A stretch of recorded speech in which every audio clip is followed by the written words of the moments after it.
going back to our Gotthard Tunnel, and I've been telling you this, that they have been going down under the ground and finding a lot of things. So of course now they're telling you about things that are going on under the ground.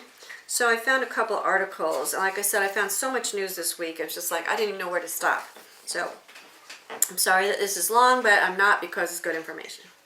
So there you have it. Anyway, there's a place called the Bowlby Mine, which is located more than 1,400 meters or nearly a mile underground.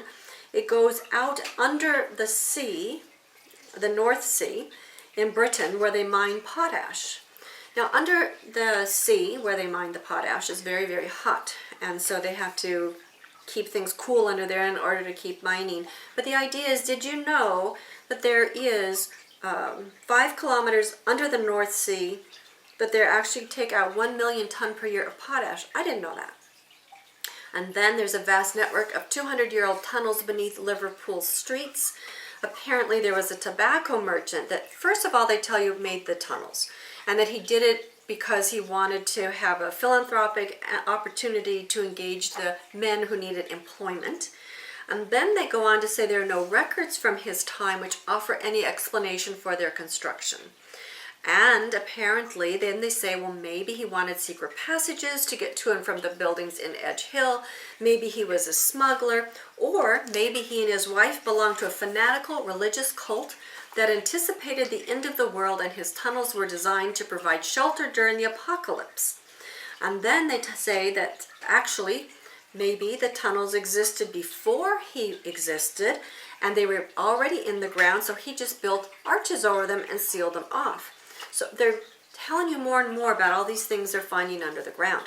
And then there were so many tunnel things. I found them in Nottingham. There was all sort of tunnels under Nottingham. They're in Scotland. There are all kinds of tunnels there that go to nowhere. So tunnels, not tunnels everywhere. A farmer found it. You know, if you look up tunnels, it's just unbelievable. These tunnels are everywhere. And then back to my gender identity things.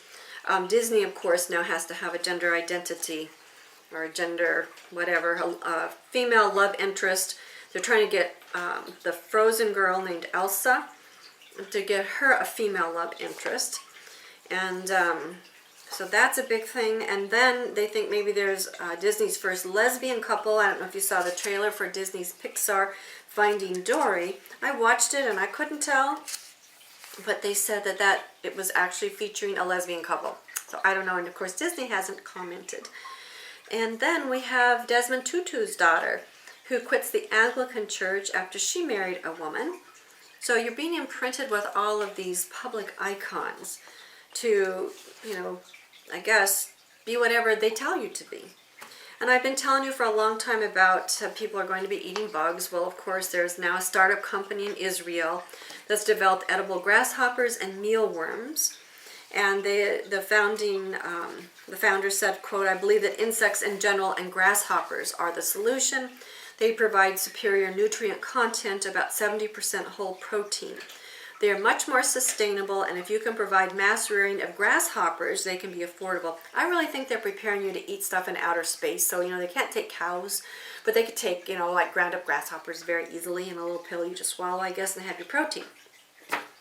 Anyway, he said the insects are grown in controlled environments without chemicals and are free of pesticides. Well, hey, I know that would convince me to eat a grasshopper, right?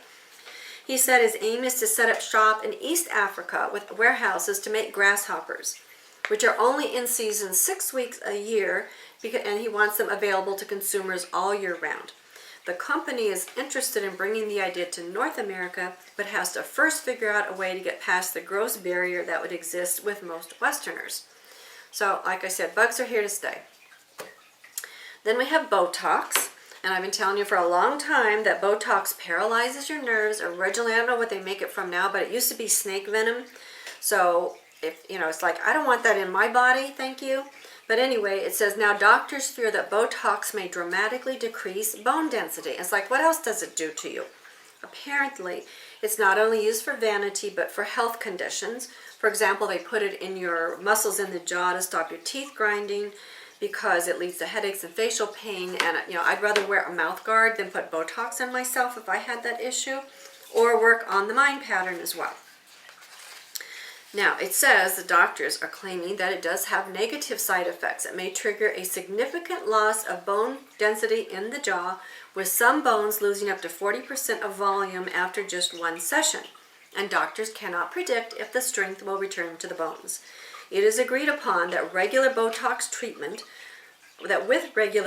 treatment, returning to normal density is highly unlikely. So why you would want to put Botox in you for any reason, unless it's just like last resort, I don't know. I've also heard of people using Botox injected into your internal organs, such as your kidneys and other things. So that is also supposed to help because it paralyzes your nerves, and I guess therefore whatever they're trying to control or not control makes it happen. Now, this next story, again, to me, is really a fantastic marketing story to get people to go nude. So, not that many years ago, nude meant nude when that you had a color. For example, when women used to wear more nylon stockings, there was a color called nude, which meant when you put it up, you could see through it. It was clear. That's why they called it nude. They also had tan and black and dark brown. They had all kinds of colors, but there was no color called nude. Nude just meant see-through at the time. Okay, that's what nude meant. Now, believe it or not, it says lingerie has a diversity problem. And I want to say, really, I have been buying lingerie for more years than most of you have probably even existed.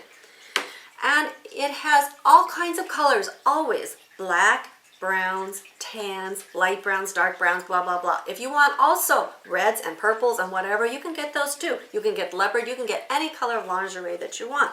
Marketing now, they're saying, now the concept of nude has long referred only to pale tones. No, pale tones used to be called tan. Now they're called nude. That's why I said they're going to call me the crazy old lady, because people say they never used to call that tan. It's always been called nude. No. Anyway, there's a brand called Nausea. It says, thanks to a new range of nude underwear modeled by 10 diverse women, the company has turned the typical nude on its head. Apparently they have 7 shades from pale to dark in different styles and bras and underwear. The women who are the models are women with powerful jobs and voices in their community to further push the line's message of diversity. To me, divide and conquer, right? All these things were already up there for people to buy, but now they're marketing nude to you. You know, you want to be nude in your own color wearing your underwear. Again, go back to the Gotthard Tunnel. These women and men were all wearing this underwear that matched their own skin color, which made them look nude, but they're not. Okay, they're wearing underwear. Apparently, the founder was inspired by watching one of the U.S. Olympic gymnasts' routines, her name Gabby Douglas. I noticed she was wearing a wrap on her ankle and that was the nude color we're used to. No, it was tan. Bandages are tan as a general rule. It just stood out. So it's been relatively recent that we've seen black women in gymnastics. So I looked at it and it automatically struck me. I had never thought about that before. Over and over, I would hear from women trying on the underwear samples how cool it was to see lingerie in their skin tone. That's how I knew that this would be a really powerful project. And as I said, it has always been out there. I'm sorry. So at the end, the article says, now we can all go nude. No, I'm sorry. It's always been there. This is marketing, and this is changing your way of looking at things.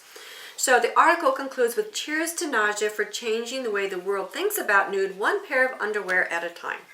And then, here this morning, there was a thing when I clicked on my news, beautiful ballet set to Adele's Love in the Dark will blow you away. Well, I like ballet.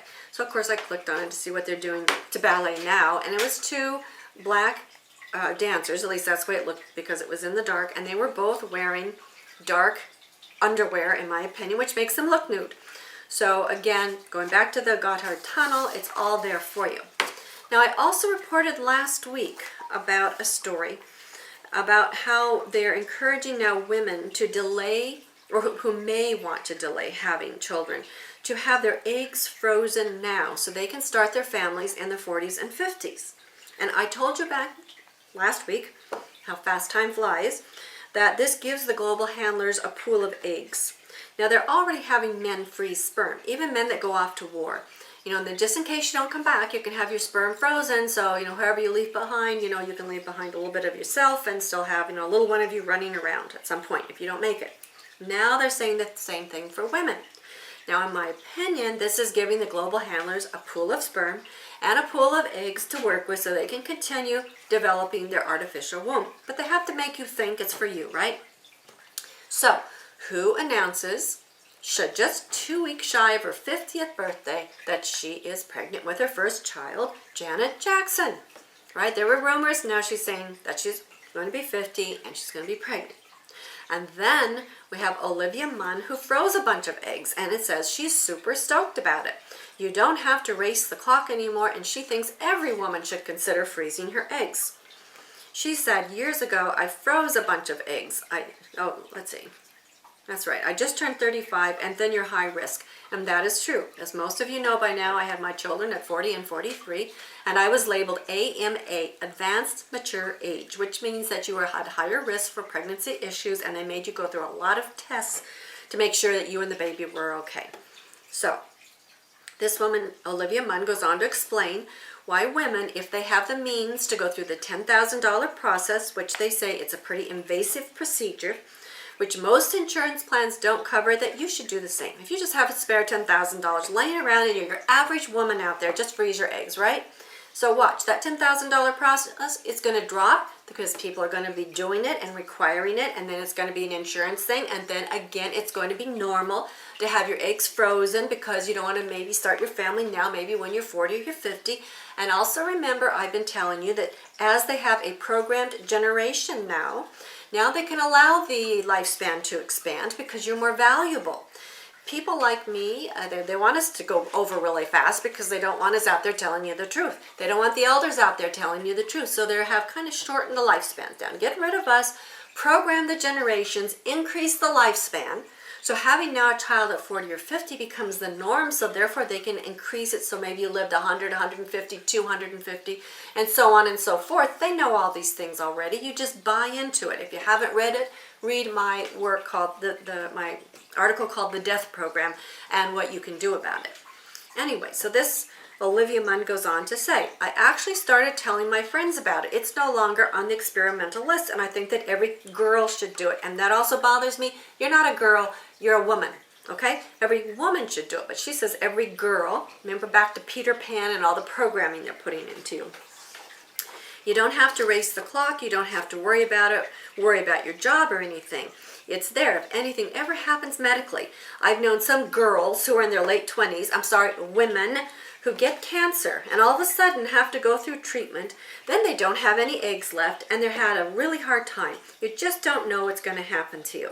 So you can be proactive now about your family planning, regardless of whether or not you're partnered with a man, because you don't have to have a family anymore. Remember, you're an animal. You can just, get pregnant if you want to. And that can be an empowering way for women to sit in the driver's seat of their own futures and keep their options open. So like I tell you, as soon as I think the world can't get any more bizarre, it gets increasingly more bizarre. And finding the true and the pure frequencies are very, very challenging for people. And that is what Stuart and I are doing our best to help those who have ears to hear and who can keep their eyes wide open, because it is becoming more and more challenging to find the truth. And like what I have said for many, many years, it is very challenging to find the real pebble when they hide it in the midst of a bunch of fake pebbles. So you have people like Stuart and I who are out here telling you the truth absolutely every single day. And what do? So you can't find us? They strew all these fake pebbles out there, and you just think we're another fake pebble like everybody else. Well, you know what? If you know our work and you're doing it and you have a different perspective on your life, then, and only then, I will invite you to attend our September event, our September Spectacular, where we are going to introduce you to 5 brand new Hyperspace Oversoul lectures that are going to cover new material on such important topics as imposed health illnesses that they're making up for you. We're going to be talking to you about the current alien agendas. We're going to be talking to you more and more about ancient history and what we're uncovering for you. And of course, radionics, which is something that you can do yourself. So we have so many topics. We're going to teach you about your true birth frequency, your name frequency, your date of birth, and why you chose those days. So if you're interested in actually knowing for yourself and being able to dig through this information for yourself, then please, we invite you to come to our September Spectacular event. And in the meantime, please like our Facebook page, join our member site where we get into some very intense discussion on the blogs, and we just have so much incredible information that you will not find anywhere else on the internet. You need to be here. So, I thank you for joining me, Janet Diane, Moria Swerdlow, expansions.com.